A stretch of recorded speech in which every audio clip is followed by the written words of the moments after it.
Princess stood at the window of the royal palace and watched her world burn. In the distance, beyond the crystal towers of the capital city, smoke rose from the eastern farmlands. They had bombed them again last night, the third attack this week. She pressed her hand against the cold glass. Her skin was pale blue, almost silver in the morning light. Her people had lived on this world for 10,000 years. They had built great cities. They had created beautiful art. They had spread across 100 star systems. Now they were dying. Behind her, she heard the door open. She did not turn around. She already knew who it was. Her father said his voice was tired. It was always tired now. The council has made a decision. Emperor walked slowly across the room. He was old, older than any emperor before him. The war had aged him. His once black hair had turned completely white. His shoulders, which had once stood straight and proud, now bent under an invisible weight. Finally turned to face him. What decision? We are going to contact the humans. Felt her stomach drop. The humans. She had heard stories about them. Everyone in the galaxy had heard stories. They were a young species from a small planet called Earth. They had only discovered faster-than-light travel 200 years ago. Most galactic civilizations considered them primitive, backwards, violent. But there was another thing everyone knew about humans. They did not lose wars. They simply refused to. When pushed, they pushed back harder. When hurt, they hurt back worse. Other species fought for territory or resources or honor. Humans fought like they had nothing to lose and everything to prove. Father said carefully, the humans are dangerous. They are unpredictable. They do not follow the rules of civilized warfare. That is exactly why we need them. Sat down heavily in a chair. They have destroyed 60% of our fleet. We have lost 47 worlds. Our allies have abandoned us. The Galactic Council has declared our conflict an internal matter. He laughed bitterly. Internal. They watch us die and call it internal. What do you want from the humans? Military aid, ships, weapons, soldiers. Looked at his daughter with eyes full of pain. And a marriage. Felt the world tilt beneath her feet. What? The humans will not help us for nothing. They want something in return. Access to our technology, our star charts, our trade routes. He paused. And a political marriage to bind our species together. You want me to marry a human? I want you to save your people. Stood and walked to his daughter. He took her hands in his. His grip was weak. I know what I am asking. I know the sacrifice. But if we do not do this, there will be no left to save. They will kill every last one of us. They do not want our surrender. They want our extinction. Closed her eyes. She thought of her mother, who had died when they bombed the northern provinces. She thought of her younger brother, killed when his ship was destroyed in the Battle of the Seventh Moon. She thought of the millions of who had already died in this war. She opened her eyes. I will do it. 3 weeks later, traveled to Earth. The human was strange. It was covered mostly in water. The air was thick and heavy. The sun was too bright, too yellow. Everything felt wrong. But the humans themselves were even stranger. They looked almost like, but not quite. Their skin came in many colors from pale pink to dark brown. Their eyes were small and round. They moved quickly, always rushing, always busy. They talked loudly and laughed even louder. Met with the human government. They called it the Unified Earth Council. The council members asked her many questions about the war, about what they could offer in return for help. She answered everything honestly. She had no choice. Finally, they agreed to send aid, ships, weapons, advisors, and a husband. We have selected someone, the council leader told her. His name is, he will arrive tomorrow. Spent that night preparing herself. She imagined what her husband might look like. Perhaps a great general with medals on his chest. Perhaps a noble prince from a powerful human family. Perhaps a brilliant scientist who had created terrible weapons. The next morning she stood in the reception hall of the human embassy, wearing her finest royal dress. The doors opened. Walked in. He was not what she expected. He was tall, but not very tall. His hair was black and messy, like he had not combed it in days. His face was rough with stubble. He wore a dirty jacket that looked like it belonged on a mechanic, not a diplomat. His boots were scuffed and worn. He looked at with tired brown eyes. He did not bow. He did not smile. He just nodded once and said, "So you are the princess." Felt her heart sink. "And you are my husband." "Apparently," he shrugged. "Look, I know this is not what you wanted. It is not what I wanted either, but here we are." "Who are you?" asked. "Are you a general, a warrior?" Laughed. It was not a happy laugh. "I am a cargo ship captain. I fly a freighter. I transport goods between stations." "A merchant." "Sometimes," he scratched his chin. "Sometimes I transport other things, people who need to disappear, refugees, people running from bad situations." "You are a smuggler." "I prefer the term independent contractor." He looked around the room. "Listen, I know what you are thinking. You are thinking they sent you garbage. You are thinking your people are going to die because Earth decided to play a joke on you." Did not deny it. Stepped closer. His voice dropped low. "I am not a general, I am not a hero, I have no army, I have no fleet, but I have something those people do not have." "What?" "Nothing to lose." His eyes were hard. "Your people are dying. My planet sent me because they thought I was expendable. They thought I would die out there in your war and they would not have to care.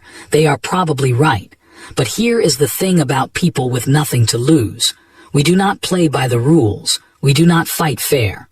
We do whatever it takes to win." The wedding happened 3 days later. It was a small ceremony, cold and formal. Wore white, the color of mourning. Wore a clean version of his cargo jacket. Neither of them smiled. That night they slept in separate rooms. Lay in her bed and stared at the ceiling. She had sacrificed everything for her people, her future, her freedom, her dreams of love, and in return she had received a rough, crude human with no manners and no army. In the next room, sat by the window and looked at the stars. Somewhere out there, an alien species was being exterminated.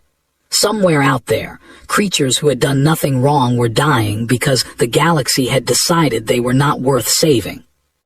He pulled out a small notebook and opened it to a blank page. He wrote 2 words at the top. Then he began to plan. The human fleet arrived at space 3 weeks after the wedding, stood on the bridge of the royal flagship and watched them come through the jump gate. She counted the ships as they appeared. 12, only 12 ships. Admiral stood beside her. The admiral was old and a veteran of 50 years of war against the. She had seen thousands die under her command. She had watched friends and family get killed. She had never surrendered. She had never retreated without cause. Now she stared at the human fleet with something close to despair. 12 ships, said quietly. We asked for salvation. They sent us 12 ships. Perhaps they are very powerful ships, said, but even she did not believe her own words. They are freighters, pointed at the lead ship. That one is a cargo hauler. I can see the rust on its hull from here. The humans are mocking us, princess. They have sent us garbage and called it an army. Ship docked with the royal flagship an hour later. He walked onto the bridge wearing the same dirty jacket he had worn at their wedding. He had not shaved. He looked like he had not slept in days. Admiral stepped forward. Her hand rested on the weapon at her hip. So you are the human who is supposed to save us. Looked at her calmly. I am the human who is going to try. With 12 ships, against the Armada, laughed bitterly. They have 2,000 capital ships. They have conquered 40 species. They have been fighting wars since before your kind learned to use fire. I know. Then what is your plan? Rush in and die heroically, because that is what will happen if we attack them directly.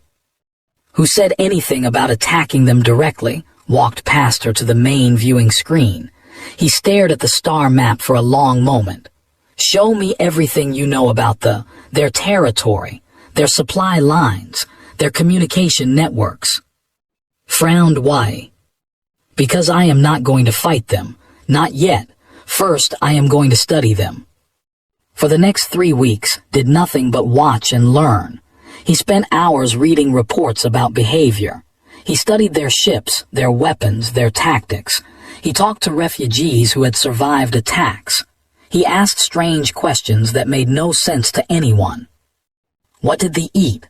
Where did they get their food? How did they communicate with each other? What did they do when they were not fighting? Did they have families? Did they have fears? The grew impatient.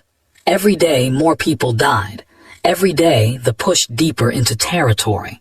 Watched her husband spend his nights staring at data screens while her world burned.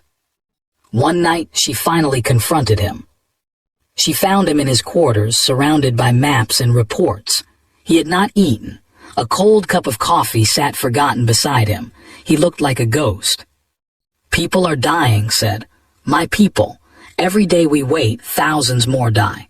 And you sit here reading reports like a student studying for an exam. Did not look up, I know. Then do something. I am doing something. He finally turned to face her. His eyes were red from lack of sleep. Your people have been fighting for 3 generations. You have tried everything. Direct attacks, defensive formations, alliances, treaties. Nothing has worked. Do you know why? Because they are stronger than us. No, because you fight them the way they want to be fought. Stood and walked to the star map. They are warriors. They live for battle. They want you to meet them in open combat because that is where they are strongest. Every time you line up your ships and charge at them, you are playing their game. Then what do you suggest? We stop playing their game. We play ours. He pointed at a cluster of dots on the map. These are supply stations. They are far from the front lines, barely guarded. They do not think anyone would attack them because they are not military targets. They are just supply stations. Why would we waste resources attacking them? Because an army runs on its stomach, smiled grimly. They have 2,000 ships. Those ships need fuel. They need food. They need ammunition. They need replacement parts. If we destroy their supplies, their ships become very expensive decorations. The first attack happened 2 days later. Led the assault himself. His 12 ships jumped into the system where the supply station orbited a dead moon. There were only 2 patrol ships guarding it. They did not expect an attack. They did not even have time to send a warning before they were destroyed. The supply station was massive. It held enough fuel and food to support 100 warships for a year. Did not capture it. He did not demand its surrender. He destroyed it completely. The explosion was visible from 3 systems away. Over the next 2 months struck again and again. Supply convoys disappeared without a trace. Communication relays went silent. Fuel depots exploded in the night. He never attacked the same way twice. He never struck where they expected. They began to notice something strange. Was not just destroying things. He was sending a message. After each attack, soldiers would find symbols scratched into the walls of surviving stations. A simple drawing of a human hand. A reminder that someone was watching. Someone was coming. They started calling him a name. The pale ghost. The monster who struck from nowhere and vanished into nothing. Admiral came to one evening. Her attitude had changed. The contempt was gone. In its place was something like respect. I was wrong about you, she said. Was cleaning his weapon. He did not look up. About what? I thought you were a fool. I thought Earth had sent us a joke. She paused. But you are not a soldier, are you? You are something else. I am a survivor. Finally met her eyes. I grew up poor. I learned early that you do not win fights by being stronger. You win by being smarter, by being faster, by hitting where it hurts and running before they can hit back. That is not honorable. No, but your people are still alive. He went back to cleaning his weapon. Honor is for people who can afford it. Your people cannot afford it anymore, so I will be the monster they need me to be. That night watched her husband from across the command center.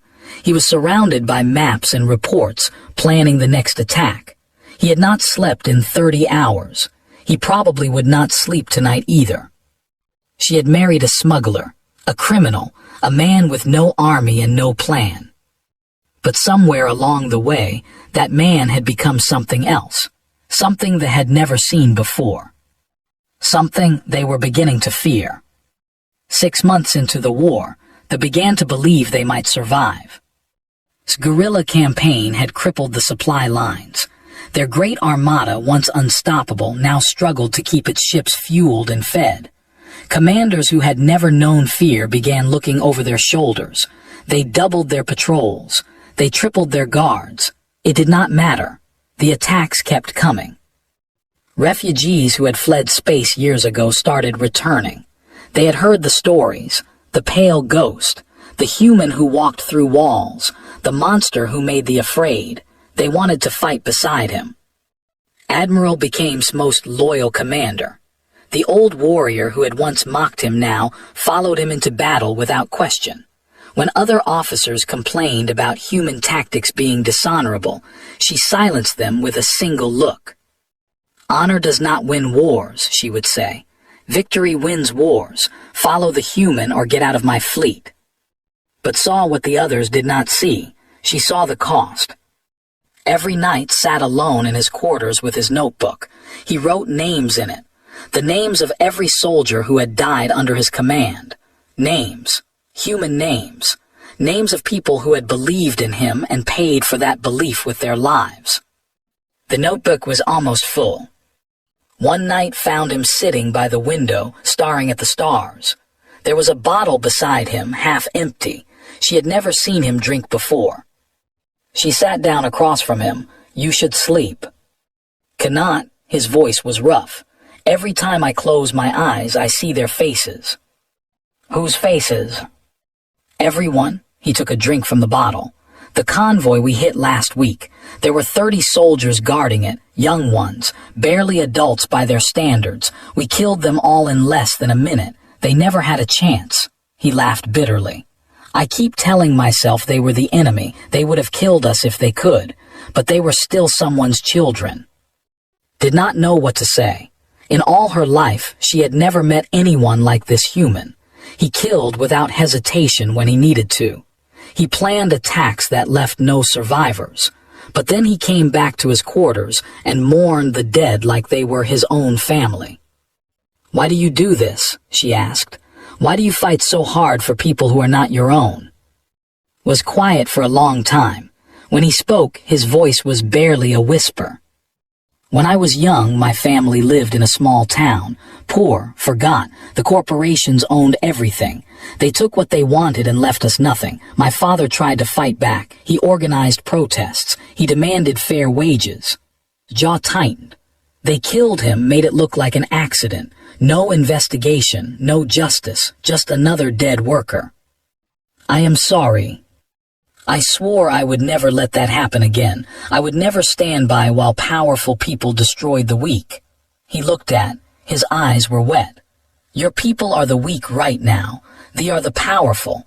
The galaxy has decided you are not worth saving, but I decided differently. The Earth Council sent you because you were expendable." "Yes," he smiled sadly. "They thought I would die here. Maybe I will. But I decided your people would not die with me." Something changed between them after that night. Began attending war councils. She learned human tactics. She helped translate whence blunt words offended traditions. She stood beside him when he planned attacks, offering insights about psychology that he would never have known otherwise. They were no longer just political partners. They were becoming something else. Neither of them spoke about it. There was no time for such things, but it was there, growing quietly in the spaces between battles. 3 weeks later, they tried to kill her. The assassin came at night. He was a special operative, trained since birth to kill important targets. He had murdered dozens of leaders. He was considered the best at what he did. He almost succeeded. was walking through the corridors of the flagship when she heard footsteps behind her. She turned just in time to see the blade coming. She threw herself sideways. The knife missed her heart but cut deep into her shoulder.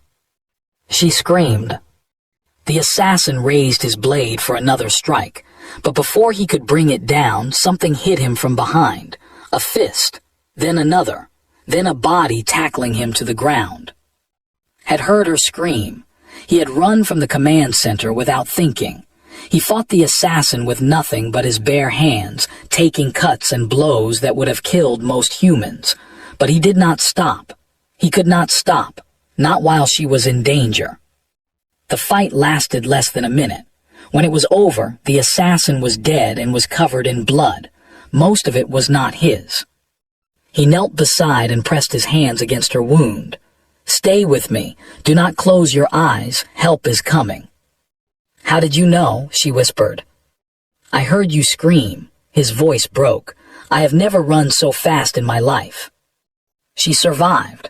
The wound was serious but not fatal. Medicine was advanced enough to heal even deep cuts. Within a week, she was back on her feet. But was not finished. He hunted the network that had sent the assassin. He tracked them across 3 star systems, following clues that no one else could see. He found their base on a hidden moon. He found their leaders. He found their records. And he found something else. The coordinates of every defensive station around there. The assassins had been planning a much larger operation. An attack on the capital had stopped it before it could begin. He returned to them with the evidence. He presented it to the War Council without emotion. When Admiral asked how he had obtained the information, he simply said, "I asked nicely." No one believed him. No one asked for details. They had a new name for him now. The Pale Fury. The man who could not be stopped. The human who had turned their hopeless war into something that looked almost like winning. Watched him accept the praise of the council. He stood straight and tall, accepting their thanks with quiet grace. But she saw his hands. They were shaking. Later she found him alone in the observation deck. He was staring at the stars again. His notebook was open beside him. New names had been added to the list. She sat down next to him. She did not speak. She just took his hand in hers. He looked at her. For a moment, all the walls he had built fell away. He was not the Pale Fury. He was not the monster the feared. He was just a tired man carrying too much weight on his shoulders. "I am scared," he whispered, "all the time, every day." "I know," she squeezed his hand, "but you are not alone anymore." They sat together in silence, watching the stars turn. Tomorrow, the war would continue. Tomorrow, more people would die. Tomorrow would put his walls back up and become the monster again. But tonight, for just a few hours, he was simply a man, and she was simply a woman, and that was enough. The Dominion had finally had enough. For 1 year, a single human had humiliated them. He had destroyed their supplies. He had killed their soldiers. He had turned their confident advance into a desperate retreat. The Great Armada, feared across the galaxy, had become a joke. Other species were laughing at them. The High Command made a decision.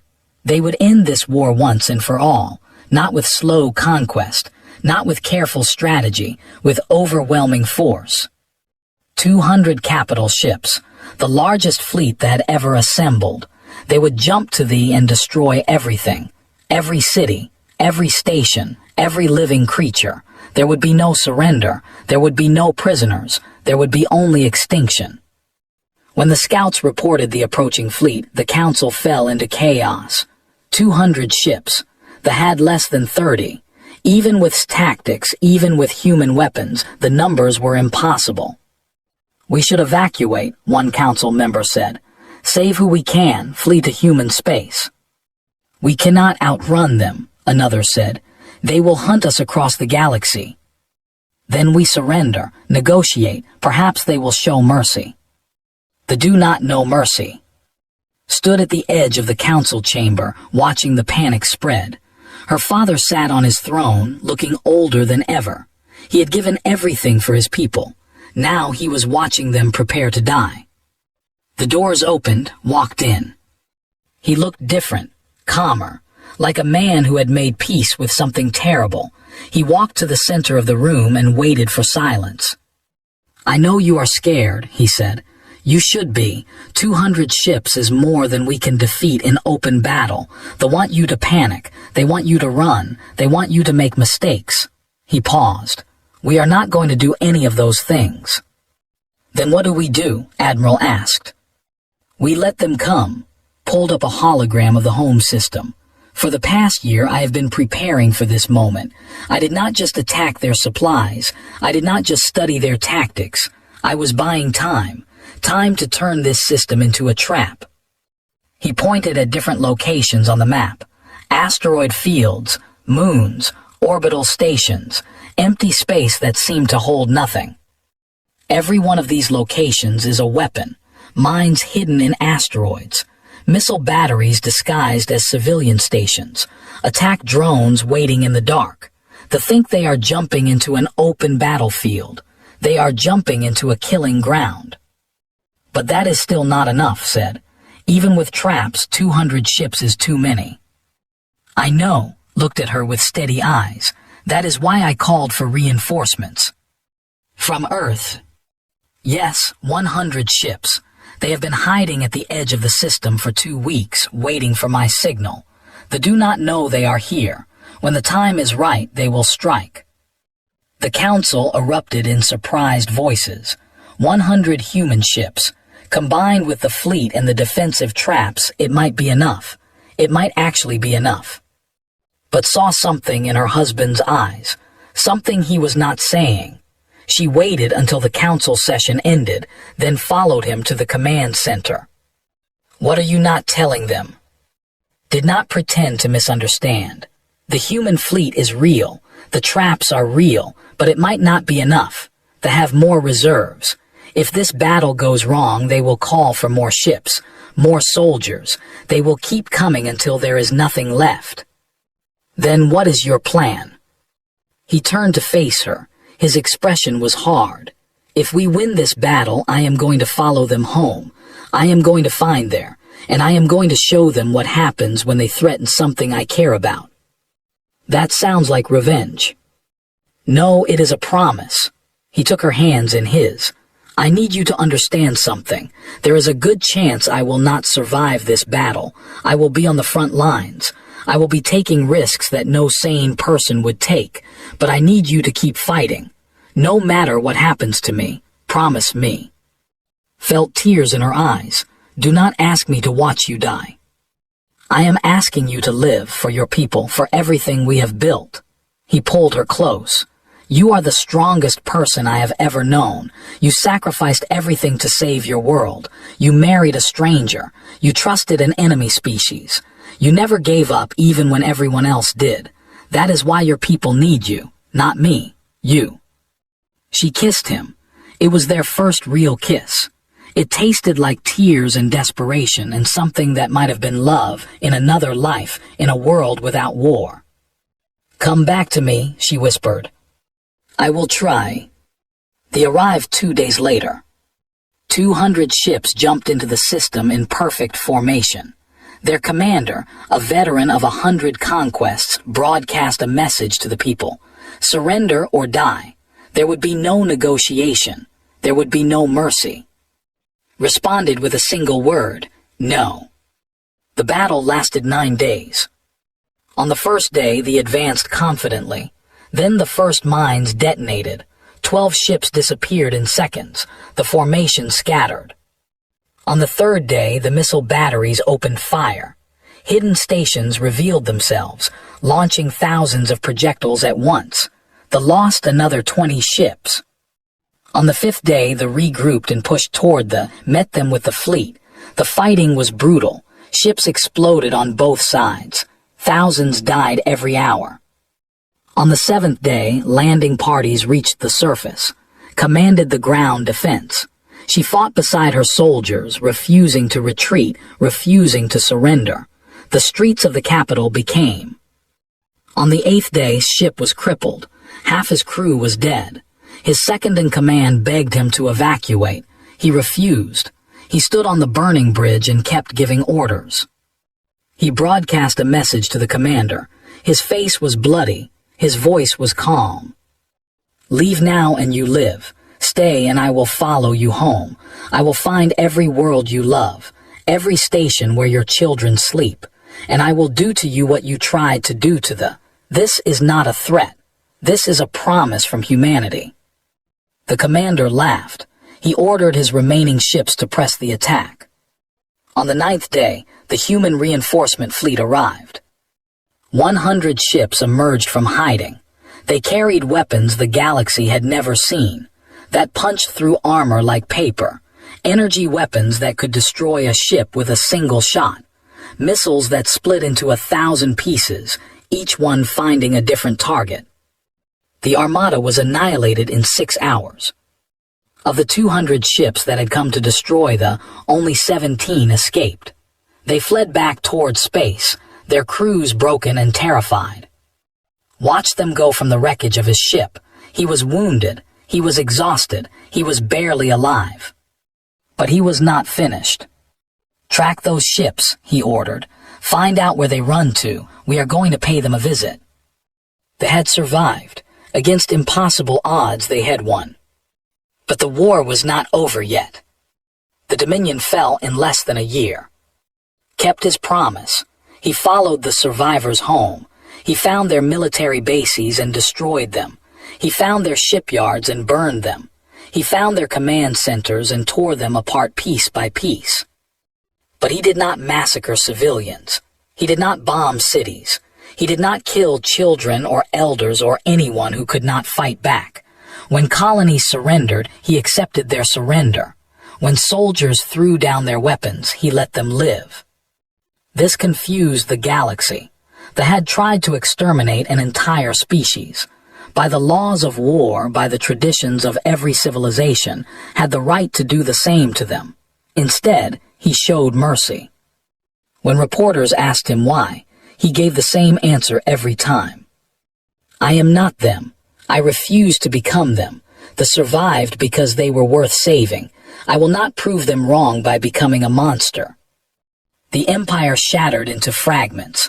Their great civilization, built on conquest and fear, collapsed under its own weight.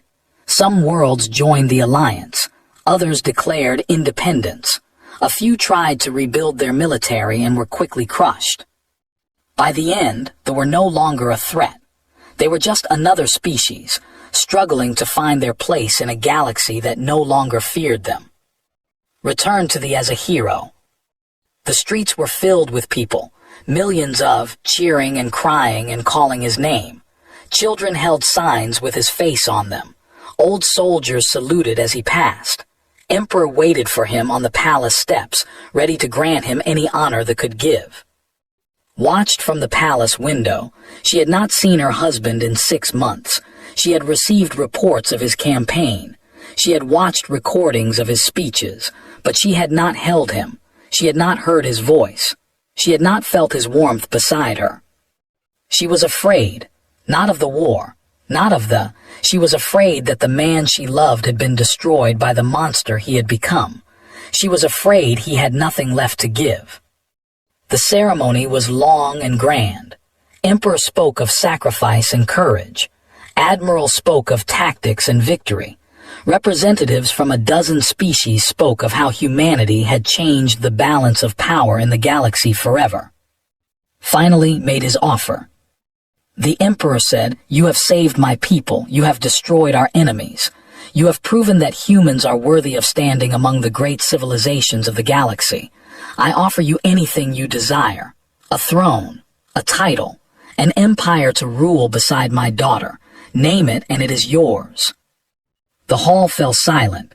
Every eye turned to the human standing before the throne. Looked tired. There were new scars on his face. His hair had started to turn gray at the temples.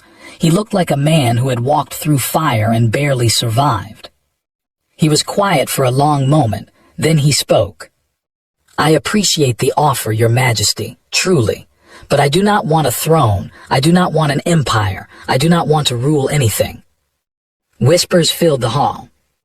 What I want, continued, is a small house on a quiet moon, a place with some land where I can grow something green, a place where I can wake up in the morning and not think about war. He paused. And I want the company of my wife, if she will still have me. Every eye turned too. She was already walking down the steps. She was already pushing through the crowd. She was already running toward him, tears streaming down her face.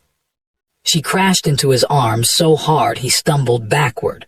She held him tight than she had ever held anything in her life. Of course I will have you, she whispered. I was afraid you would not want me. I always wanted you. His voice broke. From the moment I met you, you were the reason I kept fighting. You were the reason I did not give up. Every battle, every wound, every sleepless night, I thought of you. I dreamed of this moment. They stood there holding each other while the crowd watched in silence. The great pale fury, the monster who had crushed an empire, the alien princess who had sacrificed everything for her people, two people who had been thrown together by politics and war. Two people who had found something neither expected. Love. 3 months later and moved to a small moon at the edge of space. It was quiet and green, with forests and streams and a sky full of unfamiliar stars. Their house was simple. A few rooms, a garden, a porch where they could sit and watch the sunset. Spent his days working the land. He planted vegetables he had brought from Earth. He built furniture with his own hands. He cooked meals using recipes his mother had taught him long ago. Slowly, the tension left his shoulders. Slowly, the darkness in his eyes began to fade. Spent her days learning. She learned human customs. She learned to cook human food. She learned to laugh at human jokes, even the ones that did not make sense. She visited the capital sometimes, helping her father rebuild their civilization, but she always came home. Home was wherever was. One evening she found him sitting on the porch, staring at the stars. His notebook was open beside him. The pages were worn and faded, filled with names she had come to know by heart. "What are you thinking about?" she asked. "Them," he nodded at the notebook. "The ones who died, I promised myself I would never forget them. Every name, every face, every person who gave their life for this. That is a heavy burden." "It is," he looked at her, his eyes were soft. "But you make it lighter every day just by being here." She sat down beside him and took his hand. They watched the stars together just as they had done so many times before, but it was different now. There was no war waiting for them. No battles to plan, no enemies to fear. There was just this moment, this peace, this love. Said quietly, "Yes. Why did you fight so hard? Really? You said you had nothing to lose, but that was not true. You had your life. You had your freedom. You could have walked away at any time. Why did you stay?" He was quiet for a long time. When he answered, his voice was barely a whisper. "Because you asked me to. You did not beg. You did not demand. You just looked at me with those sad eyes and asked if I would help your people, and I could not say no." He smiled. "I think I fell in love with you in that moment. I just did not know it yet." She leaned her head against his shoulder. "I think I fell in love with you too, even though you were rude and unshaven and wore that terrible jacket. I still have that jacket. I know, I burned it last week." He laughed. It was a real laugh, full and warm, the kind she had never heard from him during the war. She closed her eyes and let the sound wash over her. Across the galaxy, species who had once dismissed humanity were learning a new truth. Humans were not just clever or brave or stubborn. They were capable of something deeper, something that transcended logic and strategy and military might. They were capable of love, so fierce it could move stars. Had proven that. A smuggler with nothing to lose had become the savior of an empire, not because he was the strongest, not because he was because he had found something worth fighting for. And he had refused to let it go. The stars turned slowly overhead. The night grew deep and quiet. Two people sat on a porch at the edge of the universe, holding hands, saying nothing. They had both lost so much. They had both sacrificed everything. But they had found each other. And that was enough.